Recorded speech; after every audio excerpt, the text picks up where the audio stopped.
The Art of Relationships radio show is copyrighted. No one is to use any part of the show without express written consent from myself, Greg Dzinski, or the Art of Relationships. Thank you. Licensed relationship and sex counselor Greg Dzinski, also known as Master G, the Art of Relationships will cover crucial elements in rebuilding emotional and physical intimacy in your romantic relationships.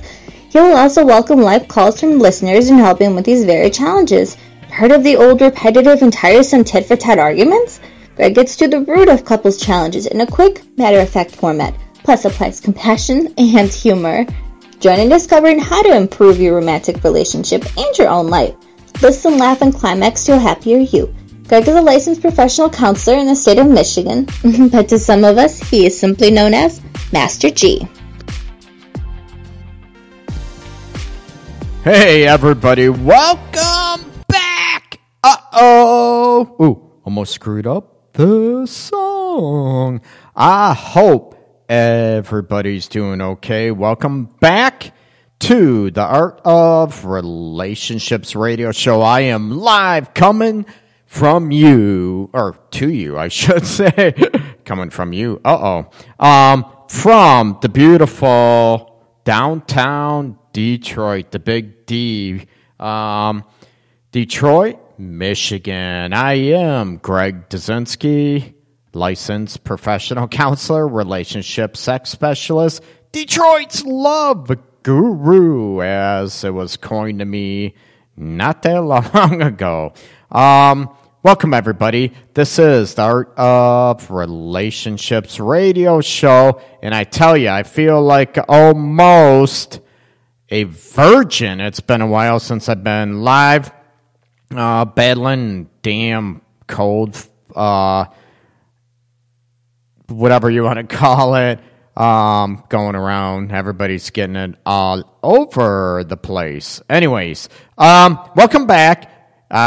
Hope everybody's doing okay. We had in Michigan, I know it's not all over the country, but here in Michigan we had a time change Saturday night, Sunday morning, and it is kicking everybody's ass, right?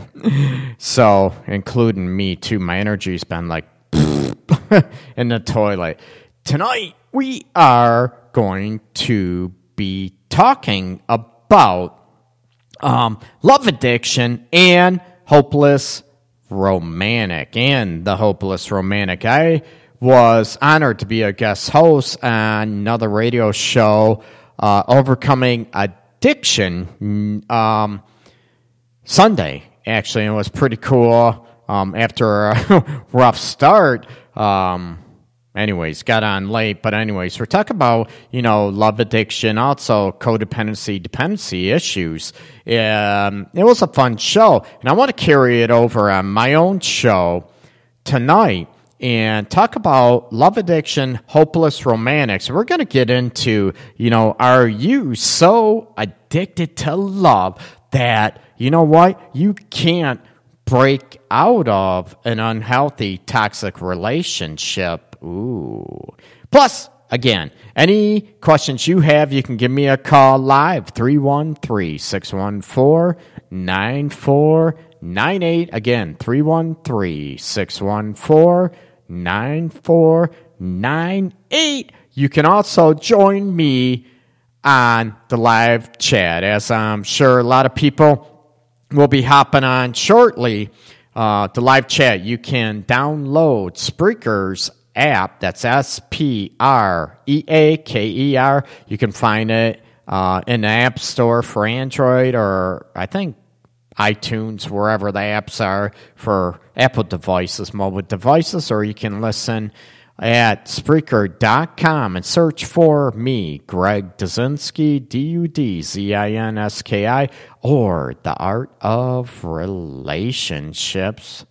And you can join us on the live chat. You can also listen to us at podcastdetroit.com and SoundCloud, TuneIn, or probably in iTunes as well. But you can only join the live chat on the Spreaker app or Spreaker.com. It's a lot of lot of fun, a lot of insights thrown out there, and usually people will be flooding live chat pretty soon.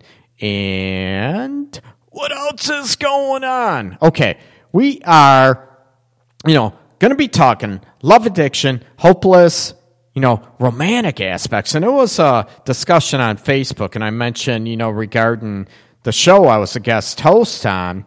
And a huge thank you to, Heather and Carrie from Overcoming Addiction for having me on there.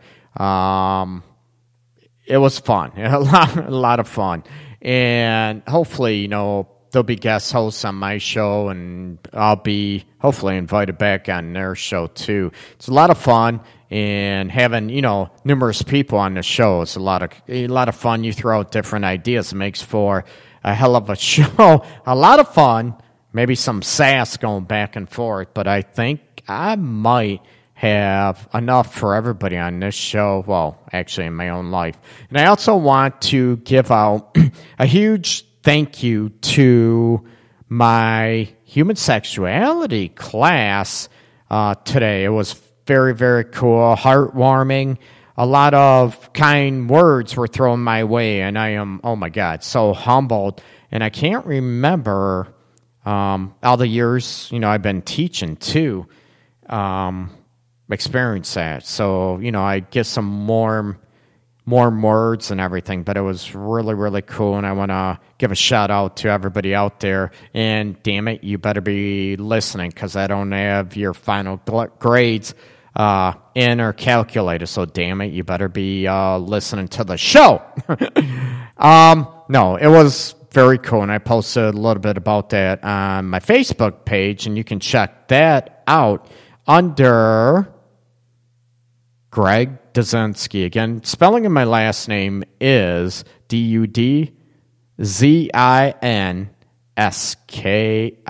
Welcome to the live chat, Princess Food. That is because you are awesome and deserve it. Oh, I know.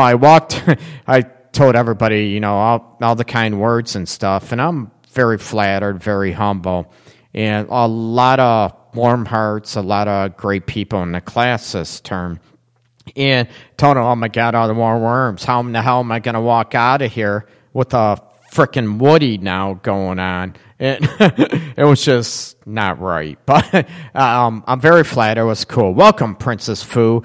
We are talking about love addiction and the hopeless romantic. Carrying over from when I was a guest host, like I said, on Heather and Carrie's show, Overcoming Addiction Sunday, talking about, codependency, dependency issues, sex addiction, everything else. And I want to cover on, carried over from a post I did on Facebook this week about, I was asked, the difference between a love addict or hopeless romantic, is there a big difference, or is there any difference? And I want to get into those aspects about, I think there is a difference, a big difference. And we look at, first, a love addict. I'm going to get into this. And this is an individual, and I touch on, like I said, on Facebook, in case I babble this evening. Getting on, a love addict is one that always wants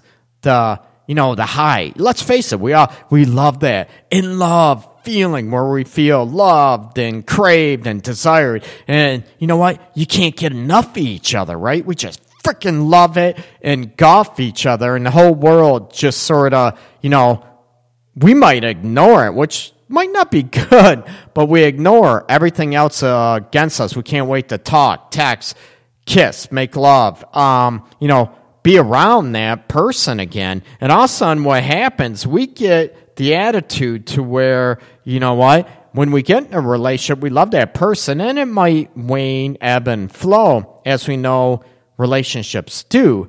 And I want to make it clear, I promote people getting closer, getting more comfortable, more in love, more passionate on all levels, emotional, physical. I get that. And I want people to become more, connected, if you will, as the relationship matures. But with the love addiction, they typically don't want to do the work. They want to, if there's problems or whatever, or they get, that in love feeling sort of goes away, or maybe their partner, sort of mellows out a little bit, and all of a sudden they freak out, and all of a sudden they start going, looking for that intense feeling again. And all of a sudden these people tend to go that bounce around like Tigger, if you will, always searching to have that 100% perfect love addiction 100% of the time, every single day. And let's face it, that is freaking impossible. I would love that, right? But they tend to push everything out. They lose themselves in it, and they might not be, I don't know, what's the word, open or wise to their gut instincts, and it might be a very, difficult situation. They don't want to work on it. If there's an issue, if there's a problem, all of a sudden, bam, they're gone because, oh my God, I need that addiction. I need that constant high. So they could be ruining and getting out of a very good relationship. That could be, a great relationship down the road, but they don't want to work on it. Oh my God, the feeling that love, in love feeling sort of ways, oh my God, something's wrong. Bam, I'm gone. Like I said, it's an addiction. They always want that. Hey, welcome to the show, Drake. Master G Spot. I'm here. Sweet, Drake. Oh, Drake, I want to give you a shout out. Thank you so much for purchasing the book too. So hopefully Kathy delivered that to you. I appreciate it very much. No, thank you. Give a shout out to my book, I guess. Sees that total connection, achieving the emotional and sexual relationship you crave. That's available on Amazon. You can also, there's a link in the ebook on my website too. That's theartofrelationships.org. Okay, and I appreciate everybody supporting me, spreading that around. Tell your friends, family, enemies. I don't care. No, no, I appreciate that. Thanks again, Drake, for buying it. Hopefully, you enjoy it and it helps you out, or maybe gain some insights, whatever. Or maybe it becomes kindling in your fireplace or barbecue pit or something. I hope not. But the love addict, like I said, they crave it. They need it. It's an addiction. And if anybody has been around an addicted individual or addicted personality individual, be it gambling, booze, drugs, sex, and I get this, and we talked on the show I was on Sunday about, a sex addict. A sex addict is not one that, okay, I want sex. I need, I would love sex 3, 4, 5 times a week.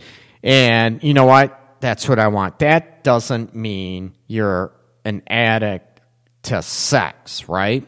That means, like any other addiction, it affects your daily activities, right? You're maybe not going to work. You're, maybe banging a bunch of other people, risky behavior. You don't care, or you're not worried about maybe diseases or anything else. You're skipping work, calling in sick to work, always lying, always deceitful to maybe your partner, married or boyfriend, girlfriend, whatever the situation is.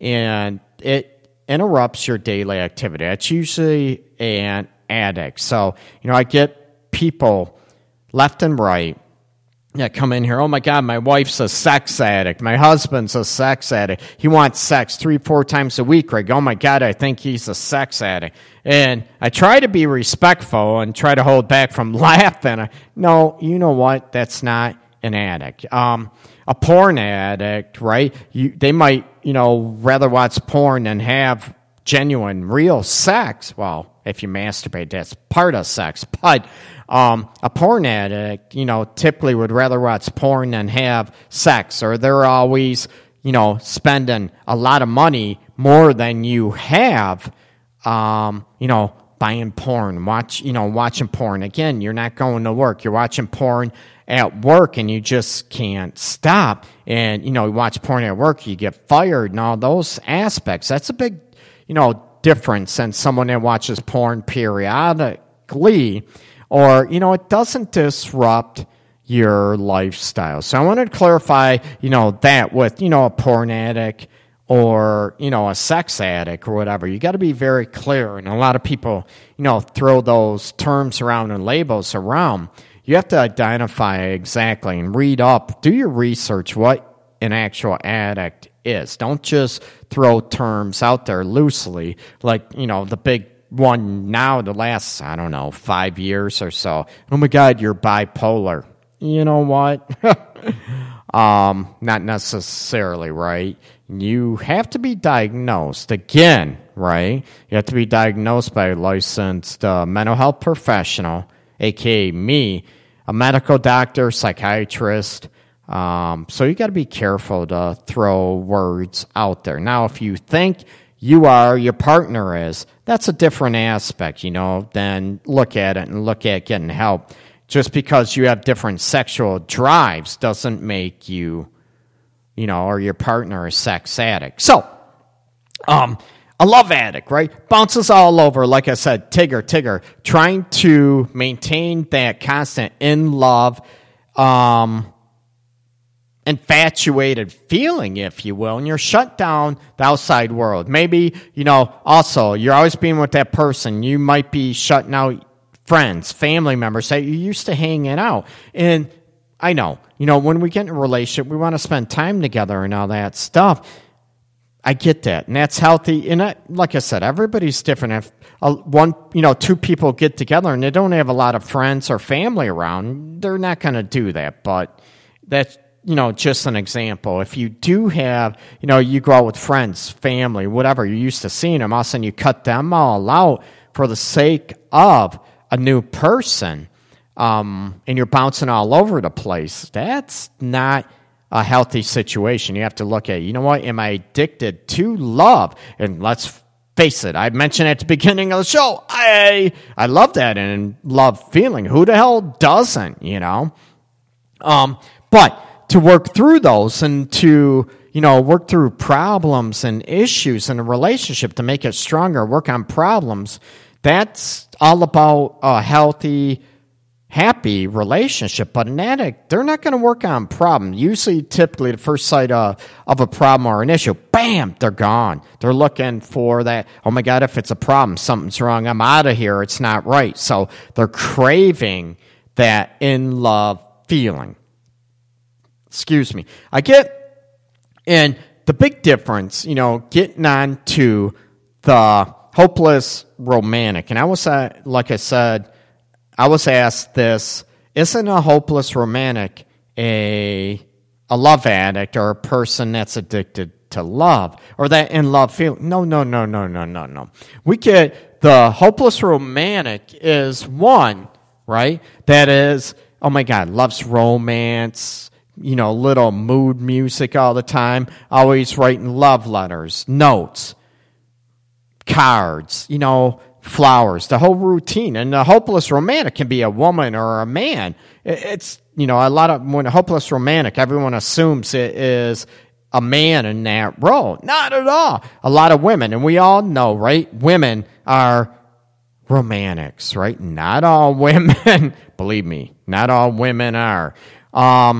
So a hopeless romantic will work on problems. They'll work on issues, and they're always being romantic. That does not mean, they're going to sell themselves out, though. The hopeless romantic might be able to look at themselves and look at, okay, I understand the problems, and I understand this ain't working for me.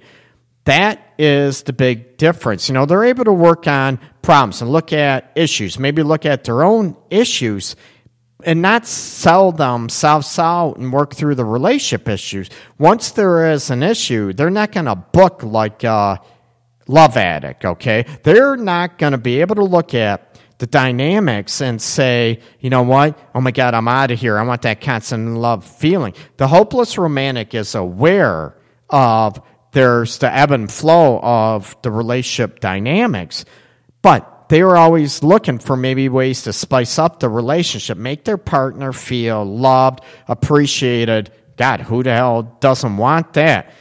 And Drake, I know you mentioned, okay, trust, once broken, so hard to repair. Look for looking for signs, are first to look at yourself. I agree, Drake, and, I recommend that daily. And I know you listen to the show for a little bit now. And, I mentioned that about being able to look at yourself first and look at, what am I doing to maybe cause that person to be hurt, to be pissed off at you, or, my partner, is not being that loving, not romantic, not that affectionate. What am I doing to cause that? Some people are able to do that. Some people are able to maybe, they're always looking at themselves. So I'm doing this wrong. They might not be doing anything. Their self-esteem's always taking the hit, and it shouldn't be. And then there's, once about taking responsibility. Look at yourself. What am I doing to cause this in a relationship? Cause her or him to be ticked off, pissed off, angry, whatever. And then you need to have a healthy sense of self and confidence to be able to look at, what? I am sort of honestly doing this. I'm not, look at, and there are narcissistic individuals out there that won't look at themselves, right? Everything else is everybody else's fault. You throw them out of the equation, but you're able to look at yourself and say, you know what? And you do an honest assessment, genuine assessment, and you're able to look at your farts. Oh, God. Oh, I'm babbling all over the place. I apologize, people. Hopefully I'll get my voice back. Oh, last week when I was sick, oh my God. Oh, God. Hilarious, talking about farts. But you get back, oh boy. You get back at the dynamics, looking at what is healthy, what is your role and responsibility, and making a relationship maybe less desirable, not healthy, or your partner or even yourself being, unhappy in a relationship, like Drake mentioned in the live chat. Look at yourself first. I'm all about that. Then, look at, what is my partner not doing? But that should happen after the fact, right? That should be, like I said, that should be done after the fact. Look at yourself first, and then you go from there. So going back to a hopeless romantic is able to look at themselves and always looking at ways to make the relationship better, happier, looking at different ways to make their partner feel in love. Like I said, we all know the stereotypical love notes, buying secret, surprises, maybe candy, favorite, whatever, treat, flower, whatever. I had one client, a couple I saw yesterday, I think. It was funny. He was, going through the mall, whatever, by himself, and he remembers his girlfriend, was looking for this certain color of lipstick, and he found it, and it was only, I guess, at one store or whatever, and he ended up seeing it going, and he bought it to surprise her. It was cool, little things like that, being a hopeless romantic. But being a hopeless romantic doesn't mean you are selling yourself out or you're taking the hit all the time. That, you're able to maintain your sense of self, and also being able to look at, this is not working for me, and I'm not going to be disrespected or allow myself to get treated like crap. So that is the huge difference between, love addiction and also the hopeless romantic. Big difference. Big difference. Love addict might think that in-love feeling should be there no matter what, takes no work, it should be easy, whatever. The hopeless romantic is aware it takes work, and they're going to do things to try to make it, try to keep it going, make it happen, where the love addict, the moment there is despair or an issue, bam, they're usually gone because they want the intense adrenaline rush and the dopamine levels increase and constant. That will get you in a lot of trouble. Okay, give me a call, 313-614-9498. We are talking about love addiction and the hopeless romantic. And you join us on the live chat or give me a call. Please, I'd love to hear any insights, any questions you have. The Art of Relationships radio show is about you people out there. So I want to help you with any questions, any issues that you might have or challenges you're dealing with. And it doesn't have to be, about relationships. It can also be, maybe you're having a hard time grief, loss issues too. I'll be more than happy to try to help you out. And again, it's not a counseling session. It's a different format.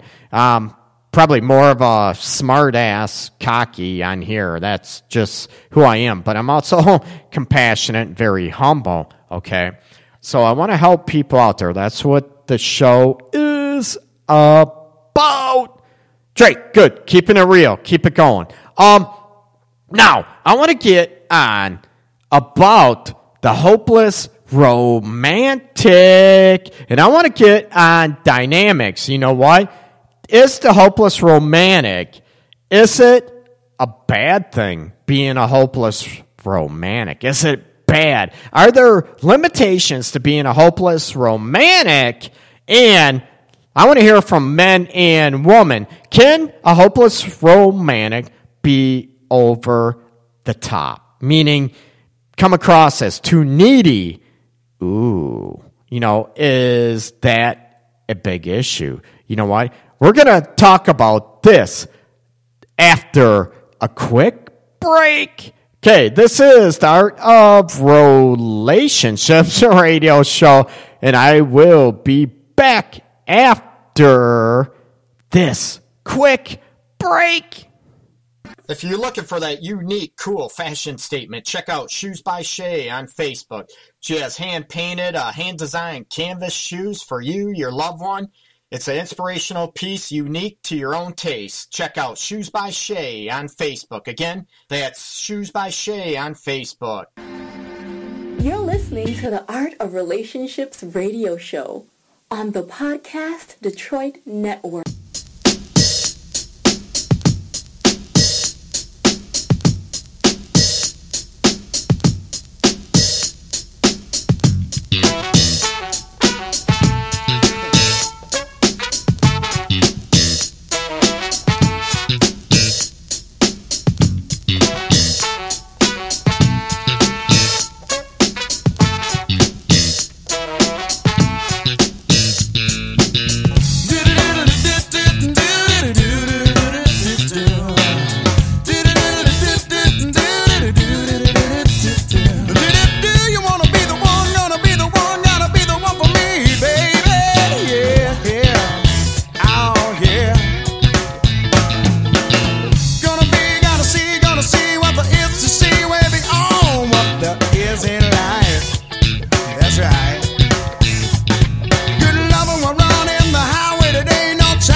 mix.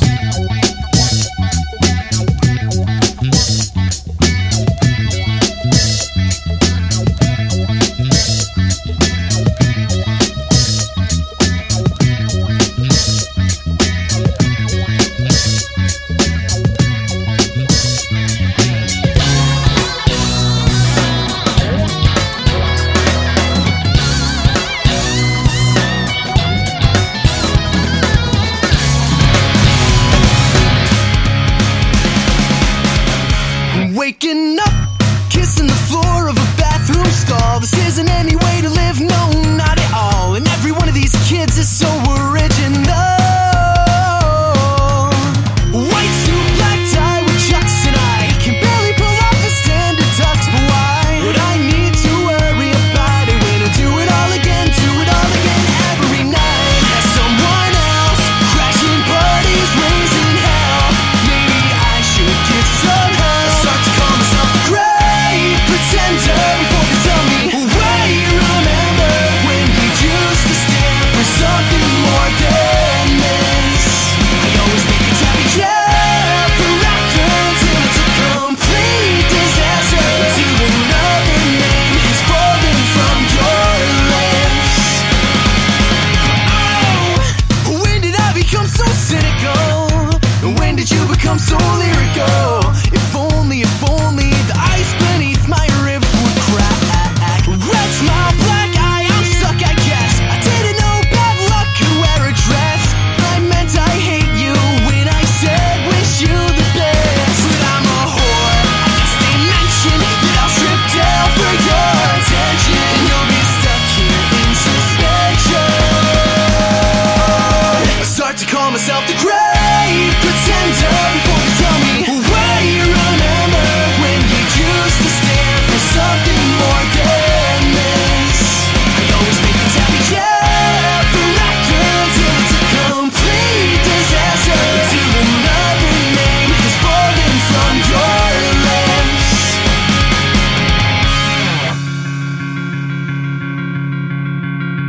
So give me a sign now that this is alright now. It's all black and white now, but I just want it right now. So give me a sign now that I'm still alive now. I start to call myself the great pretender before they tell me, wait, remember when you used to stand for something more than this? I always think it's happy ever after until it's a complete disaster, until another name is falling from your lips. I start to call myself the great pretender before they tell me, wait, remember when you used to stand for something more than this? I always think it's happy ever after until it's a complete disaster, until another. Hey, welcome back, everybody. This is the Art of Relationships radio show. And we're back live to you, coming from it is live, downtown Detroit, Michigan. Hopefully everybody's having a very awesome weekend, okay? And it is hump night. Princess Fu. Yeah, I am feeling actually a lot better. Still have some sinus crap going on, but definitely a lot better than I was last week. No one could hear me. My voice was gone. Oh my God, it was bad. My energy level was in toilet as well. So I appreciate that, Fu. Now I am doing definitely a lot better. I think I told people in the human sexuality class today, I'll be doing the live show, and the only way I wouldn't be if I was freaking dead. I don't like skipping the show by any means or taking a night off, but yeah, no, it was bad. Speaking of feeling better, hopefully you're back to normal too, Princess Fu, as she is coming on the live chat. So you can join us and other listeners on live chat if you download the Spreaker app for Android, Apple devices, or, any your iPads, tablets, whatever, or go on Spreaker.com and search for me, and you'll find it. Join live chat on there. There's other applications you can listen to the show as well, but you won't be able to join the live chat. And you can also give me a call, 313-614-9498. And Princess Fu, I'm glad you're getting there too. I know a lot of people going through a lot of crap, flus, colds, sinus, bronchitis. So I hope everybody out there is doing well. They're feeling a lot better for those people that have been sick. And a huge, deepest wishes for everybody that might have sick loved ones out there, or, chronically ill, fighting through, cancer, pneumonia, some illness that are life-threatening. So my deepest wishes to everybody out there for those loved ones out there. Now, get back to the hopeless romantic. Princess Fu, I get that. I think I'm a hopeless romantic, but I am realistic, and that's awesome. And I think that sort of goes in line with what I was mentioning right before the break, that talking about, the hopeless romantic can maybe observe, look at what they're doing, and hold on to themselves. Now, there are hopeless romantics out there that are very codependent, and that's not a healthy situation.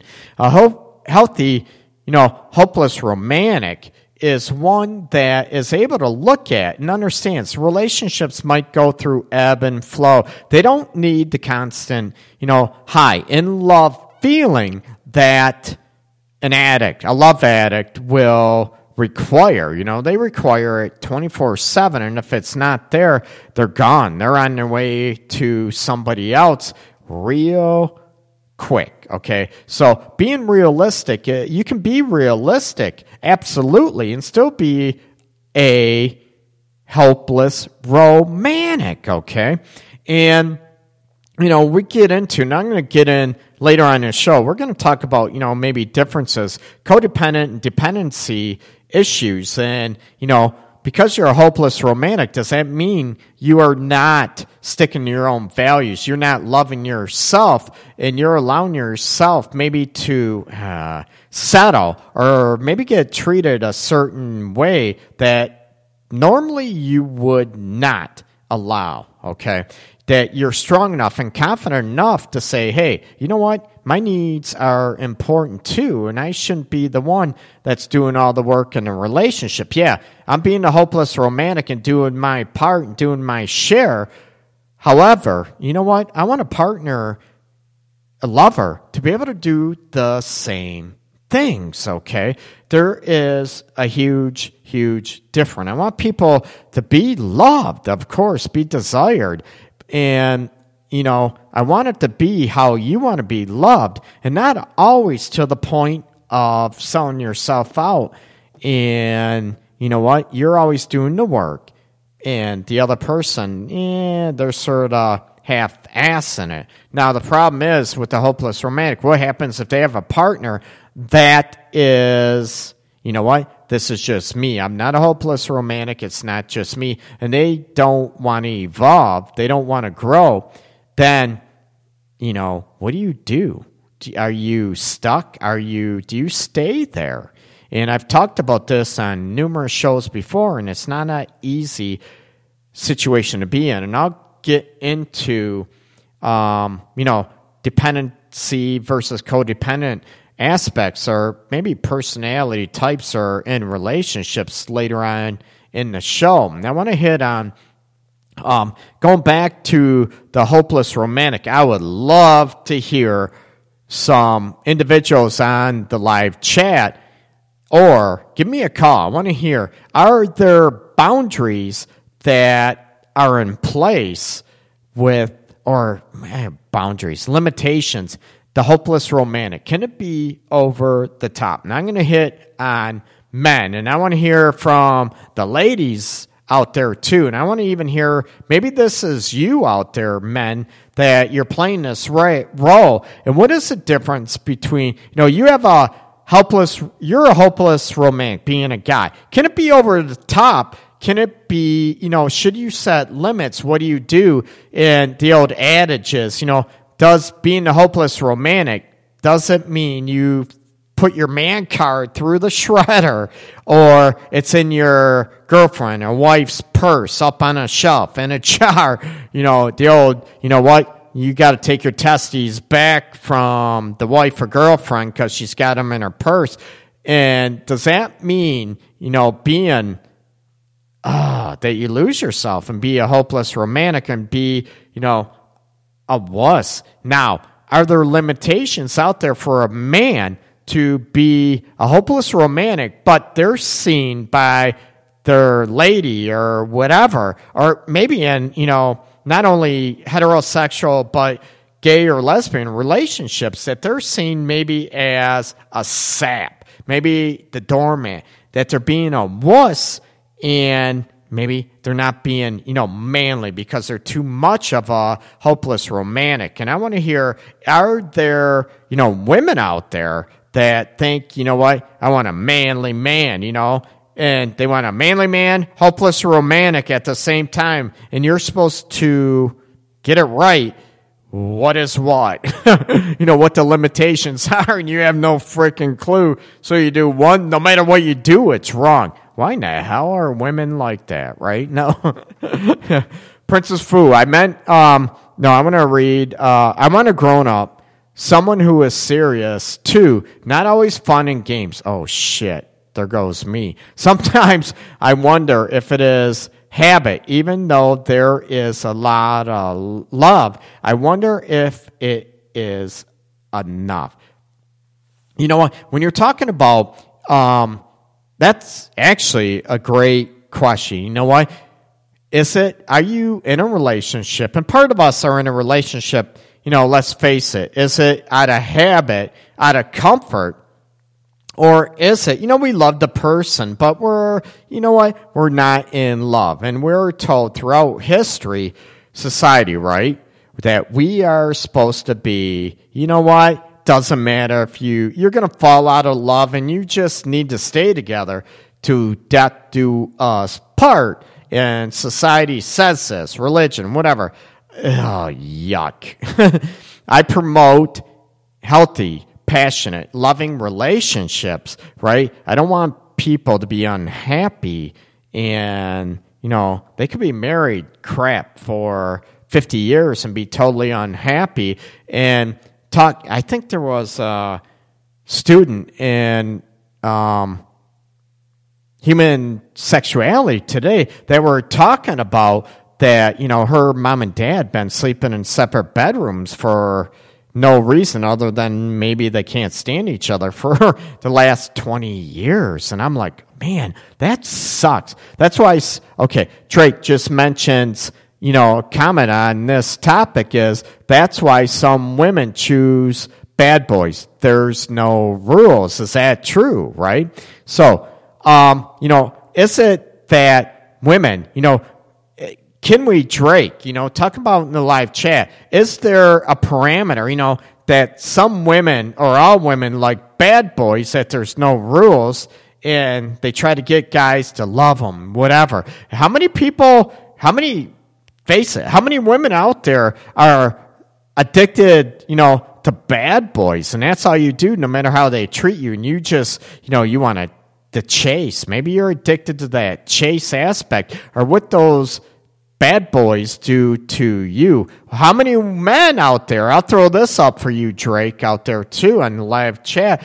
How many men out there are addicted to bad girls? Ooh, you bad girl, you slut, you. Ooh, baby. No.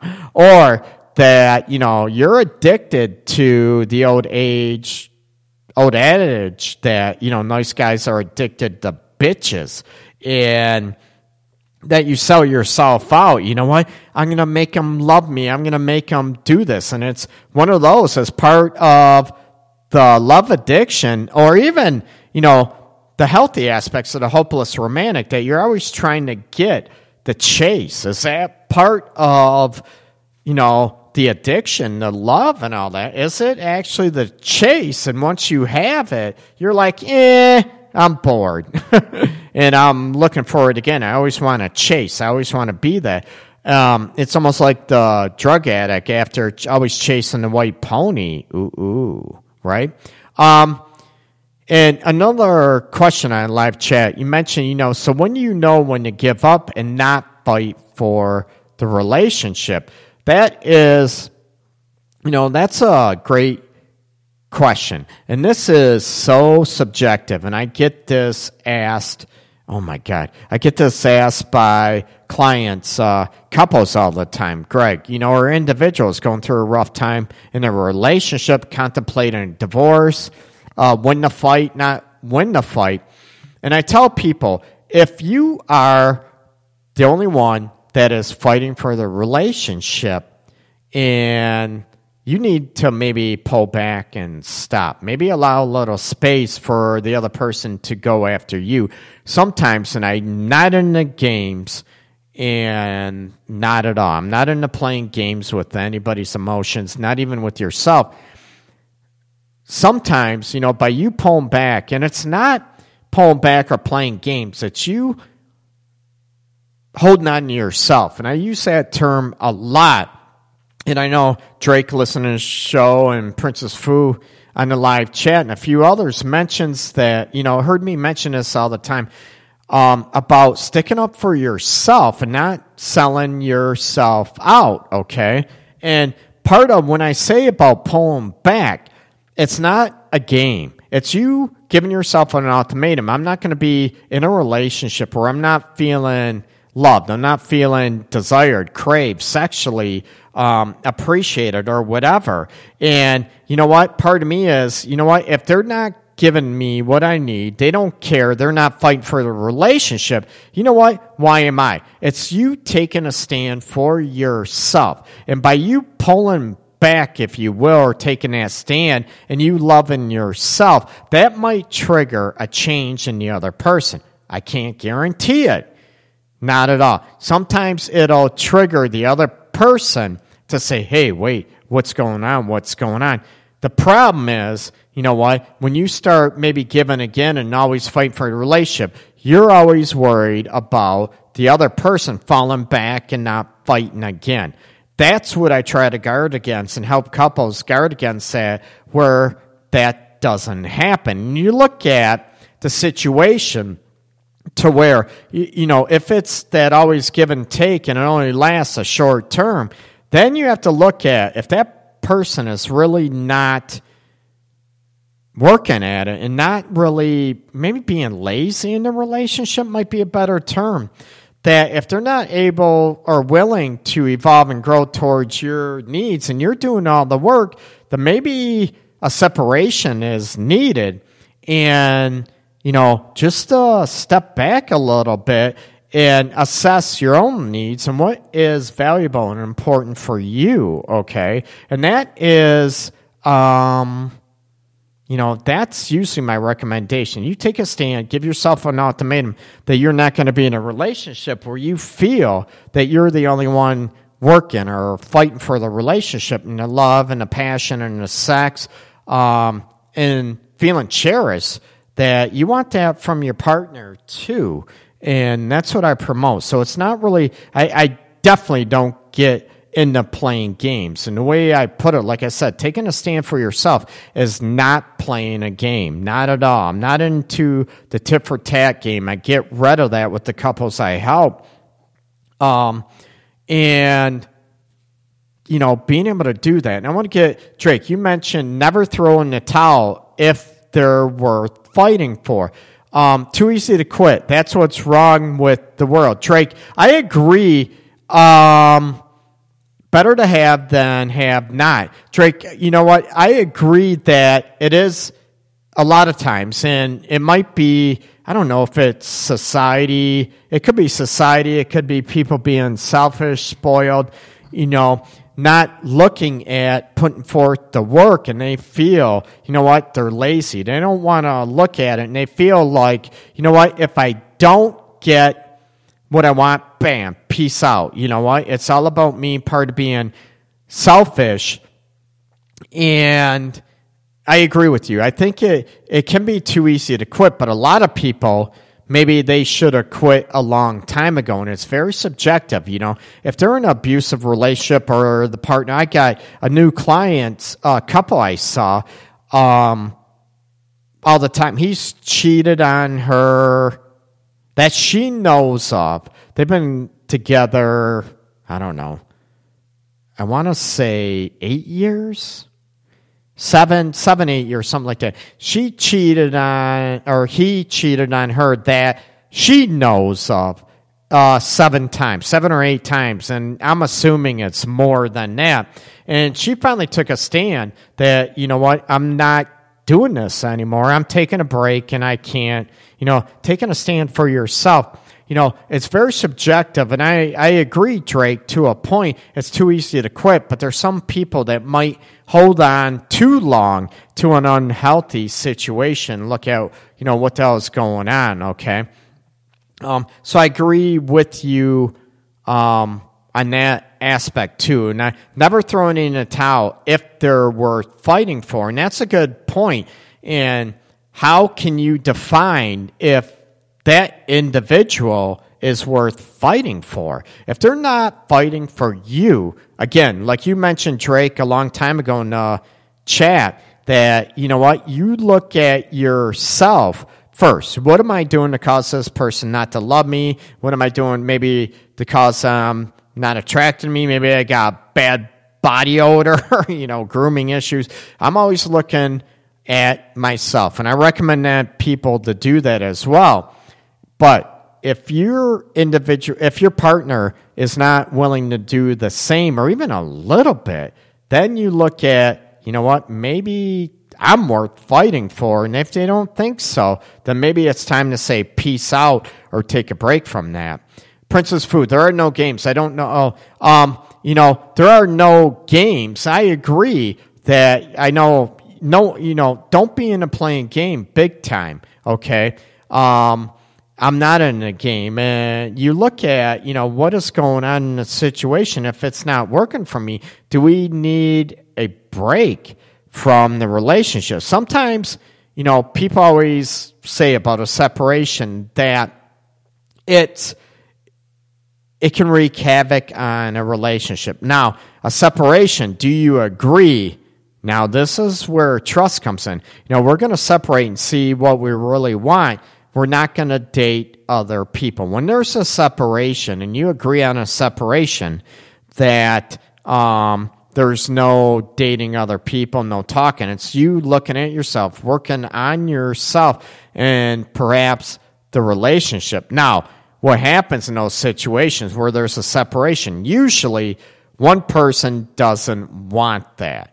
Then the other person does, they go about do their business, and the other one, oh, they're going to come back to me. Now you're bringing back jealousy, trust issues, all that aspect, or are they coming back just because they have to? They feel like they have to, whatever. So you're running into a delicate balance when you're talking about that, but sometimes a separation can jar the relationship up and realize, you know what, I do love this person. I want to work on it. So there are times that, you know, a separation is warranted. Again, it's up to each individual in a relationship and up to the, you know, couple in that relationship as well. Do I ever recommend a separation? You know, I might recommend or throw it out there, but I also tell every couple, this is your decision. This ain't mine. I don't live your life. I don't walk in your shoes, right? And it's very unfair of so-called professionals to, you know, tell you, you need to do this, you need to do that. Suggestions, yes. Telling the couple what they should do, that professional does not live your freaking life, right? So remember that, people. And I rant and rave about that on Facebook once in a while, and even on the show, The Arts of Relationships radio show, okay? Drake, I agree. Never go into a relationship if you're planning to change. Oh, him or her. I saw that up. I agree, because a lot of times, why is it that, men go into a relationship hoping that the woman never changed, but she always does, and women go into a relationship hoping, she's going to mold and, make him a better man, and all of a sudden he doesn't. Her expectations are shot to hell, and all of a sudden, oh my God, I'm not happy. And you're like, well, this is me. This is how I've always been. I agree. You go into it with that expectation, you're going to be very, very disappointed, okay? Now, going in hoping that you're going to grow and evolve together, that's healthy. That's a great thing, but that doesn't mean you're expecting your partner maybe to be the potential that you have in your own mind. That gets to be a very dangerous situation, and maybe that's where it comes out of, where the love addict has all these expectations. They're too high. They're too unrealistic. They're too much of a fantasy realm. And when that person doesn't meet it, it's like, bam, peace out, I'm gone. Okay? Drake, you mentioned 50-50. If there's no fight, then there's no need. One life, enjoy. I agree, Drake. And I think part of the aspect, if they're not fighting for you or the relationship, why are you doing that? And I hear, oh my God, because it's selfish, because of this, because of that. You know why? You want someone that wants you too. And it's, when it comes down to the foundations and the basis of that, you want somebody that wants you too. My philosophy is you never want someone, you never want to beg someone to be with you or to have sex with you, right? And it gets to, you sort of, when you do that, you lose your own self-respect. You start resenting yourself and your partner, believe it or not. When you start begging and pleading your partner to be with you, stay with you, to love you, have sex with you, they're going to lose respect for you as well. And I'm going to tell you, I can almost guarantee it. Can I guarantee it 100%? No. But I bet you it'd be around 98% that they're going to lose respect for you. And that is, you know what? You want to definitely stir away from that, because that's going to kill the relationship big time. Once respect is gone, it is very, very difficult to gain that back. Okay? I'm going to take a quick breather. Again, the second last break of the evening, and I will be back in a moment. Remember, this is the Art of Relationships radio show coming to you live from Detroit. Write the call-in number down, 313-614-9498. And I don't know if a lot of people are shy to give me a call. Just on live chat, and when you call in, I'm not going to ask for your name, okay? I respect your privacy and respect, you being anonymous if you wish to do so, okay? So there's no worries. Your privacy is held in the utmost respect. The names in live chat, they have given me permission a long time ago to mention their name. If you give me permission, of course, I'll use your name, whatever. But if not, I'm not going to do that, okay? So I'm going to take a breather. Be right back in a couple minutes. Thank you. You're listening to the Art of Relationships radio show on the Podcast Detroit Network.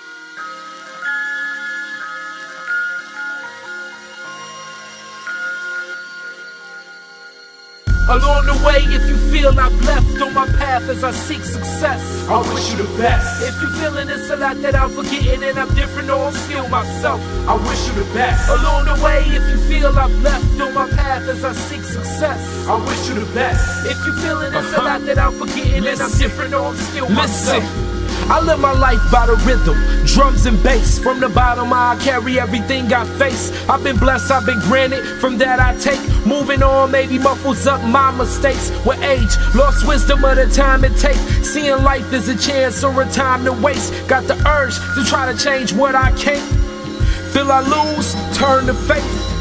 Think I win, then that's fate. My surroundings shape what I create. Make my concerns what I can change. Humble myself to whatever outside my lane. As I see my life like it's a game. It's a lot that I can and I can't explain. Forget my mind, not my heart. If I pushed you away, never my intent to ever be that way.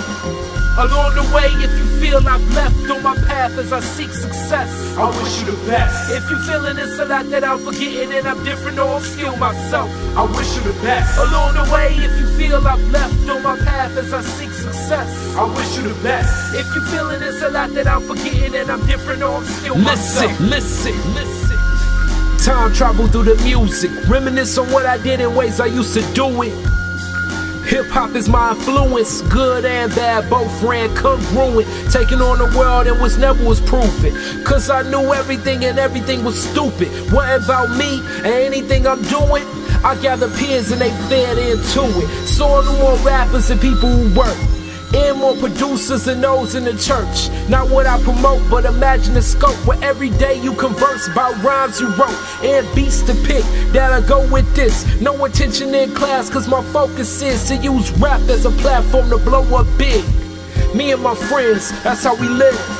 Along the way, if you feel I've left on my path as I seek success, I wish you the best. If you feeling it's a lot that I'm forgetting and I'm different or upskill myself, I wish you the best. Along the way, if you feel I've left on my path as I seek success, I wish you the best. If you feeling it's a lot that I'm forgetting and I'm different or upskill myself. Reach many goals, maybe set them low. I reflect on life with a lot to show. Without much, had attitude to get my own.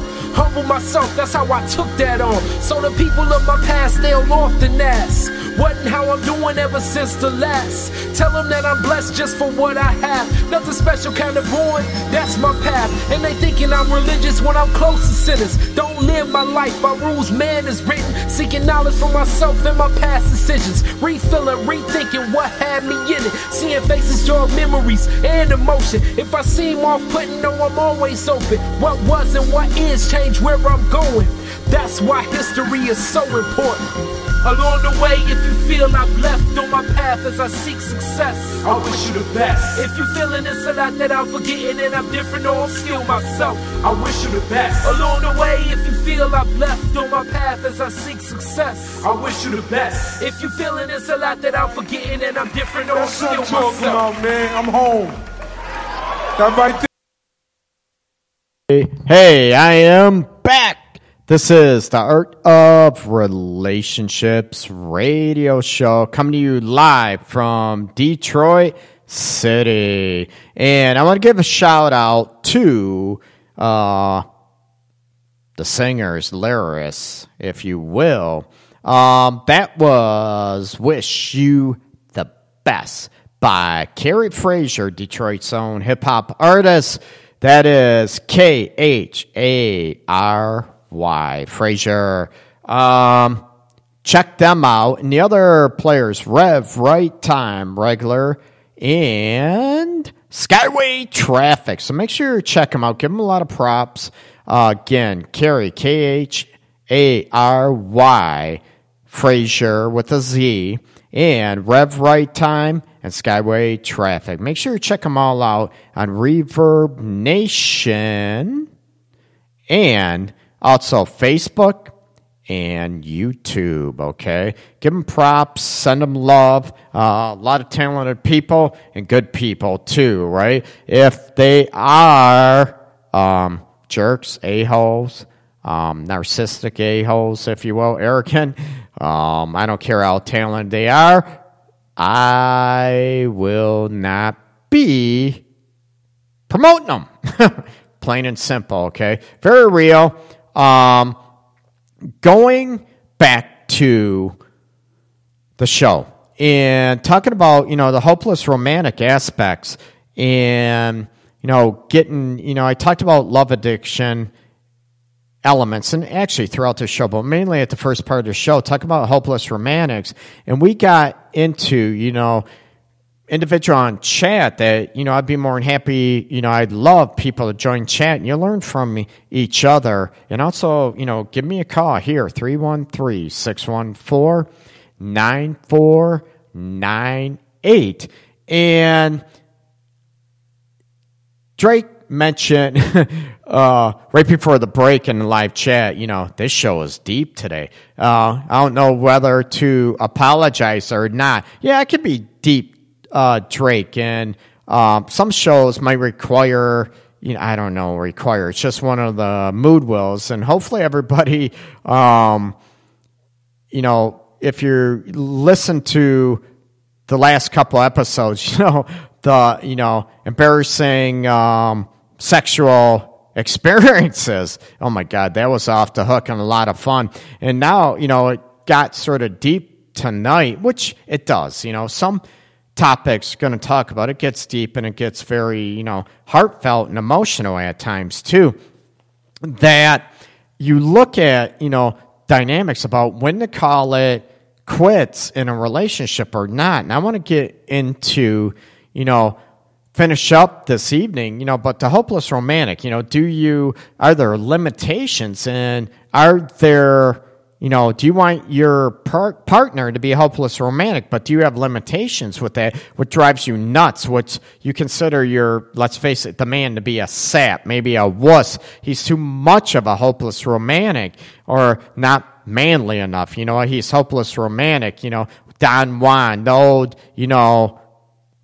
if you want to say connoisseurs of the hopeless romantic or the sexual, what do you want to call it? Sexual pros, if you will, or, that they used hopeless romantic and women ate it up. But also, are they able to, are they man enough in the woman's eyes that they want? Or even, in, like I mentioned, heterosexual or, homosexual relationships, and you look at, can it be over the top, and do you lose respect for, say, a man that is more, they're hopeless romantic all the time? Like I mentioned, healthy way to be a hopeless romantic is not losing yourself, not losing confidence, being able to stick up for yourself and demand or maybe command respect from your partner. And you can still be that. And I want to get into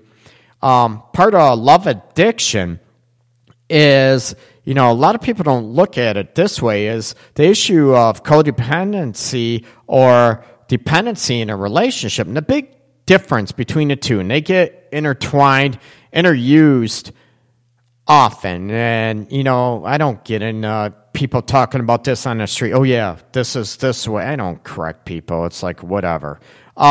You get in a situation, codependency is usually about you need to feel needed. Your whole purpose is to take care of somebody else.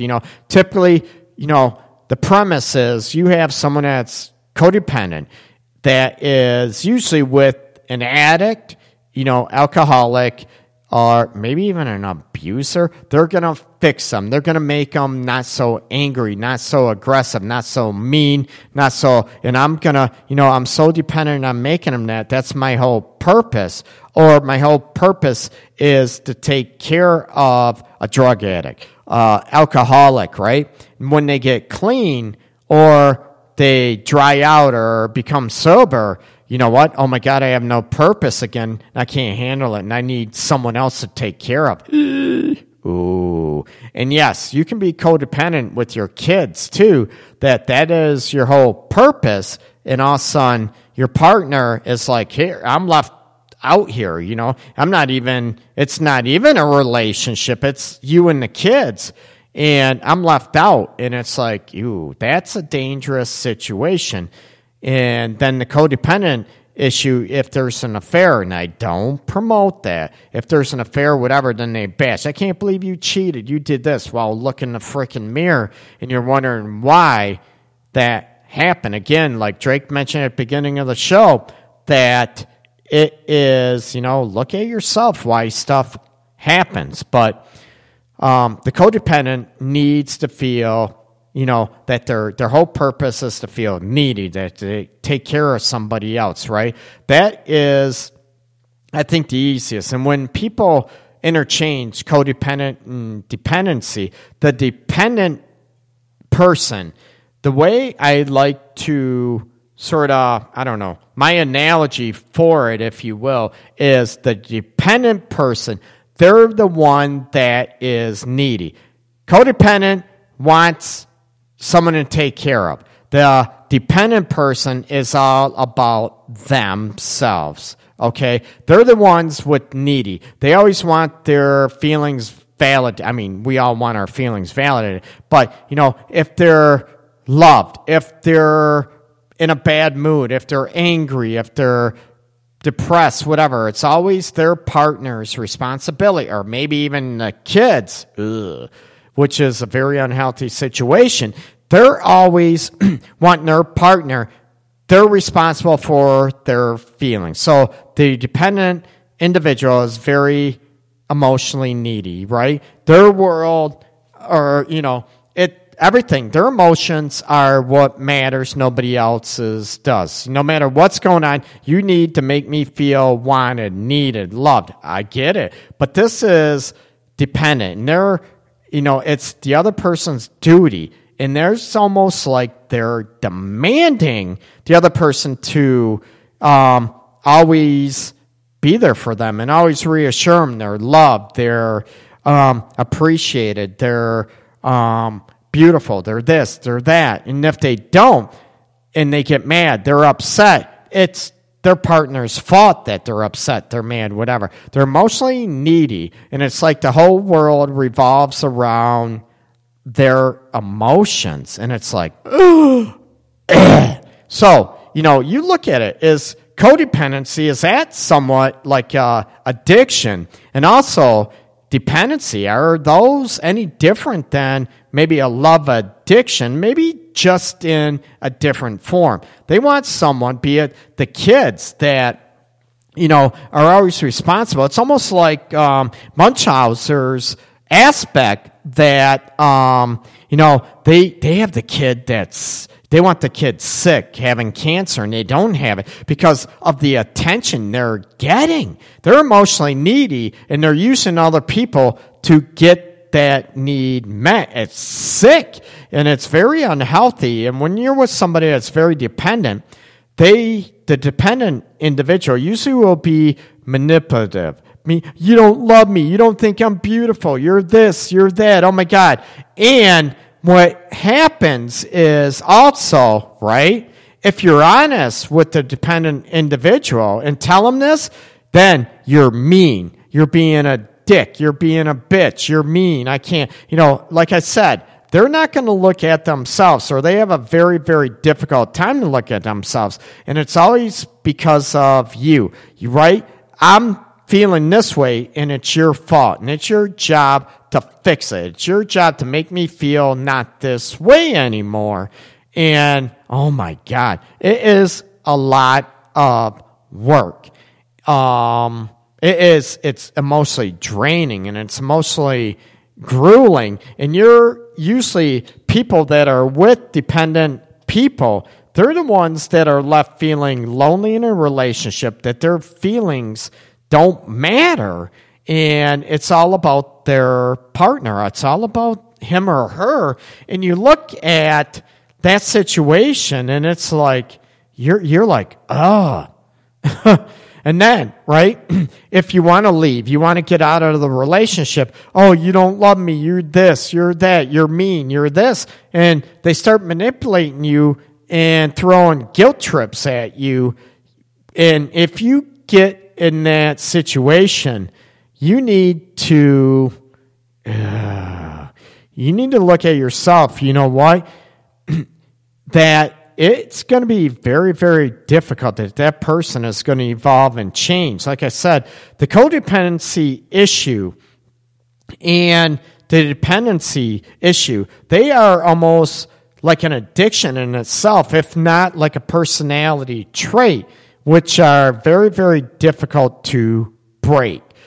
Do I want to say cure? No, because they are, I'm going to tell you, be honest with you, that type of aspect in a relationship, they're going to be I'm just going to say, very difficult, if not impossible. And I don't want to throw out impossible, but I'm going to say it's pretty damn close when you're dealing with someone with a codependent or a dependent personality aspects that, you look at the elements and what's it going to take to trigger it and why am I this way?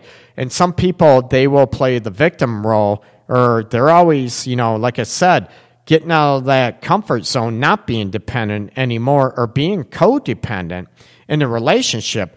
And you know what? It's going to be difficult, and they want to get back in their comfort zone and not fight through that or get help through that.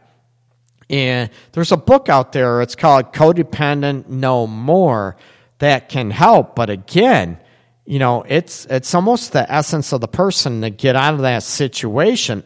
And I told people, and I talked about when we were talking about this on overcoming addiction on Sunday when I was on their show. Yeah, there's a plug out for them. You can do on Facebook, overcoming addiction. You'll be able to find it. And I talk about with couple dynamics or individual issues that are having, relationship issues.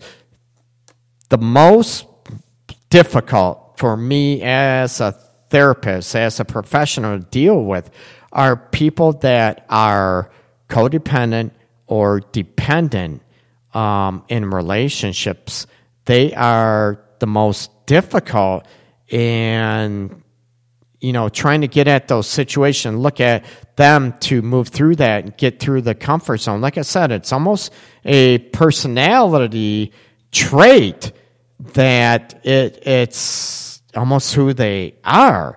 And to come through that element and to get them to grow and change and evolve, I'm going to tell you, these people typically do not want to hear what you have to say, especially if it cuts across their essence of who they are. And you know what? The dependent individual wants you to come, part of therapy is making them feel good, making them feel loved, making them feel important, making them feel this way. And typically when you confront them and you're being honest and maybe I'm going to say therapeutically blunt with them, they don't like that, and they're going to go looking for somebody else, another professional, that will blow smoke up their ass and tell them whatever they want to hear. Plain and simple. And I'm being honest out there. I have people, Drake mentioned, I keep it real. I do keep it real, and I'm being honest out there. And some people might not like that, but I'm like, oh, well, too bad, okay? Talking about, I'm trying to get back to your comments, Drake, when you mentioned about, I think sometimes one feeling they're not attractive. I agree when they're not feeling, attracted in a relationship, and all of a sudden they start selling themselves out. And also part of, if your partner's not making you feel attractive, and part of it might not be the physical elements. It might be the emotional elements that, being emotionally needy or being, that you lose that respect, like I mentioned earlier, that you become, emotionally can kill attraction in, can be a huge factor and kill the physical attraction is killed by the emotional aspect. And part of this is part of, the addictive aspects or dependency or codependency issues, personality traits, and they can be very, very difficult to deal with.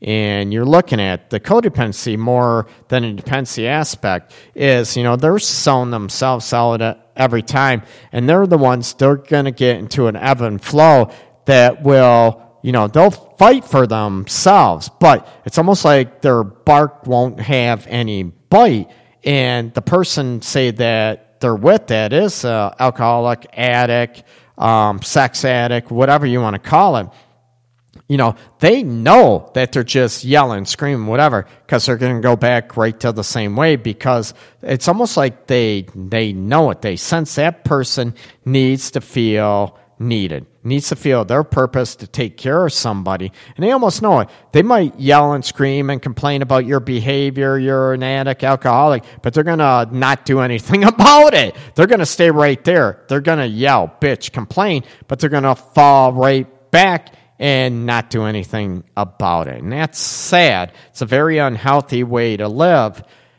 But again, who am I to say? It is about people being happy, being healthy. And that's what I promote. And that's what I want people to look at. The dynamics. Yeah, part of it, Drake, is part of being controlling, okay? Okay. Hopefully, I am going to say goodnight to everybody. Hopefully, everybody maybe learned something. I hope. That's what the show's all about, to help you in your own relationships. Not only in your relationships, it's for the single people out there as well. Make sure, please, check out my book, Seize That Total Connection, Achieving the Emotional and Sexual Relationship You Crave, on Amazon, or you can check it out on my website, www.theartofrelationships.org. You can check me out on Facebook as well under Greg Dazinski. I am, I guess, so I'm told, Detroit's Love Guru. And hopefully everybody has a very, very, very enjoyable week, okay? Enjoy, what do I want to say? Enjoy the weekend. St. Patty's Day tomorrow. And this is, or has been, the Art of Relationships radio show. Thank you for listening, everybody, and those in the live chat. I appreciate everything you do to support the show, support me in my efforts in helping everybody else out there, okay? Peace, everybody out there. Much love to everybody. You're listening to the Art of Relationships radio show on the Podcast Detroit Network. Licensed relationship and sex counselor Greg Dazinski, also known as Master G, the Art of Relationships will cover crucial elements in rebuilding emotional and physical intimacy in your romantic relationships. He will also welcome live calls from listeners and help him with these very challenges. Heard of the old repetitive and tiresome tit-for-tat arguments? Greg gets to the root of couples' challenges in a quick, matter-of-fact format, plus applies compassion and humor. Join in discovering how to improve your romantic relationship and your own life. Listen, laugh, and climax to a happier you.